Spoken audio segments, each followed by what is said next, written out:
घर की औरतों को फंसाया जा रहा है।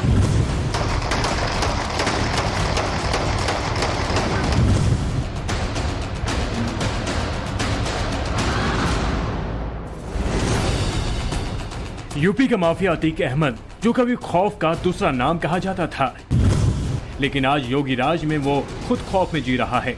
उस अतीक को 43 साल बाद पहली बार सजा हुई। उमेश पाल अपहरण केस में अतीक को उम्र कैद की सजा सुनाई गई। अब उस अतीक पर दूसरे केस में आरोप तय हो गए हैं। अब दूसरे केस में सजा की तैयारी है। देवरिया पिटाई कांड में आज लखनऊ की सीबीआई कोर्ट में साबरमती जेल में वीडियो कॉन्फ्रेंसिंग के जरिए पेशी हुई, जहां सीबीआई ने अतीक के खिलाफ चार्जशीट दाखिल कर दी। अतीक के साथ ही उसके बेटे उमर को भी पेश किया गया। उमर पिटाई कांड को लेकर लखनऊ जेल में बंद है। अतीक और उमर पर जिन धाराओं में आरोप तय किए गए हैं, उनमें 147, 149, 329, 364, 386, 411, 420, 467, 468, 506 और 120 शामिल हैं। एक एक करके अतीक के गुनाहों का हिसाब हो रहा है। पहले उमेश पाल अपहरण कांड में फैसला आया और अब मोहित जायसवाल, जो कि लखनऊ के कारोबारी थे, जिन्हें देवरिया जेल ले जाकर उनके साथ मारपीट की गई थी, रंगदारी वसूलने की धमकी दी गई थी, तमाम ऐसे संगीन आरोप थे मोहित जायसवाल ने जो लगाए थे। उस मामले में अब मुकदमा ट्रायल पर आ गया है। आज अतीक अहमद, जो कि वीडियो कॉन्फ्रेंसिंग के जरिए साबरमती जेल से पेश हुआ था, और दूसरा उमर अतीक, जो कि अतीक अहमद का बेटा है, लखनऊ जिला जेल में बंद है, उसे हाई कोर्ट सीबीआई कोर्ट में पेश किया गया था। उन पर आरोप तय कर दिए गए हैं। बता दें कि साल 2018 में अतीक देवरिया जेल में बंद था। उस वक्त मोहित जायसवाल के कारोबारी को लखनऊ से अगवा कर अतीक के गुर्गे देवरिया जेल लेकर आए थे और जेल में मोहित की पिटाई की गई थी। अतीक और उमर मोहित से पिटाई के साथ ही 45 करोड़ की संपत्ति जबरन अपने नाम लिखवाने का भी आरोप लगा था, जिसके बाद 2019 में मामला दर्ज किया गया था। अतीक एंड फैमिली पर कई केस दर्ज हैं। खुद अतीक अहमद पर 100 से ज्यादा केस दर्ज हैं और उसके 100 गुनाहों के लिए उसे 100 बार सजा होगी। अतीक फैमिली जो एक जमाने में दबंग बनते थे, योगी राज में उन दबंगों की दबंगई निकली। अब उनकी बारी है जो अतीक जैसे माफियाओं को सपोर्ट करते थे। माफिया बेटे का भी नंबर आएगा, शाइस्ता परवीन का भी टाइम आएगा। उमेश पाल अपहरण कांड में अतीक अहमद उम्र कैद की सजा काट रहा है। अतीक का भाई अशरफ जेल में बंद है।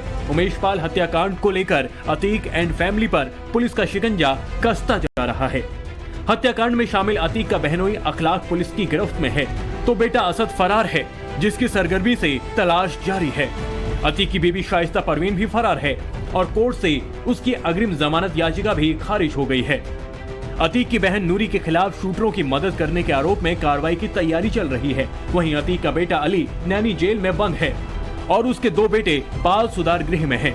वहीं अतीक का एक बेटा उमर लखनऊ जेल में बंद है। जब अतीक फैमिली की महिलाओं पर एक्शन होना शुरू हुआ तो चीखें निकलना शुरू हो गई। पहली चीख उमर की निकली। उमर पर आरोप तय होने के बाद जब उसे जेल ले जाया जा रहा था, उस वक्त उसके चेहरे पर भी खौफ दिख रहा था और उसने घर की औरतों को फंसाने की बात कही। उमर कुछ कहेंगे, उमर कहेंगे आप? घर की औरतों को फंसाया जा रहा है। उमर कुछ कहेंगे, उमर कहेंगे आप? घर की औरतों को फंसाया जा रहा है। फिलहाल अभी तक पुलिस उमेश पाल हत्याकांड में शामिल किसी भी शूटर तक नहीं पहुंच पाई है, लेकिन वारदात के 42 दिन बाद जो खुलासे हुए वो संगीन एवं सनसनीखेज हैं। साजिश को अंजाम पहुंचाने के लिए बड़े बड़े मीटिंग के दौर चले, नए आईफोन खरीदे गए और प्लानिंग के सबसे अहम हिस्से में था कोड वर्ड।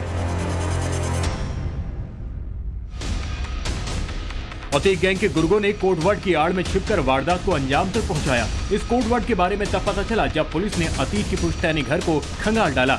वहां से मिले रजिस्टर में साजिश का रेशा रेशा खुल गया।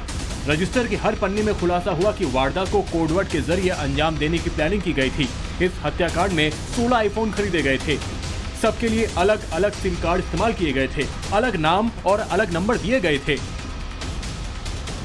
सूत्रों की माने तो साजिश के दौरान साबरमती जेल में बंद माफिया अतीक अहमद को बड़े मियां कोडवर्ड दिया गया था, छोटे भाई अशरफ को छोटे मियां, फरार असद को राधे।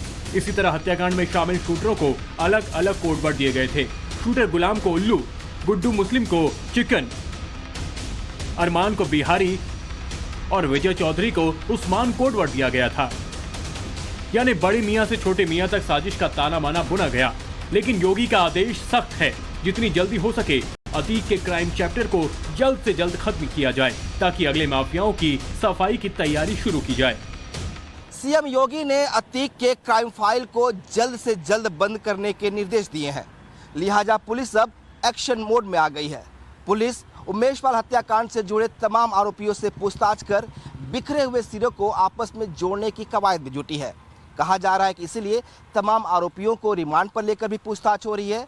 जिन 5 आरोपियों को 6 घंटे की रिमांड पर लेकर पुलिस ने पूछताछ किया, उन्होंने कई सारे बड़े खुलासे किए हैं।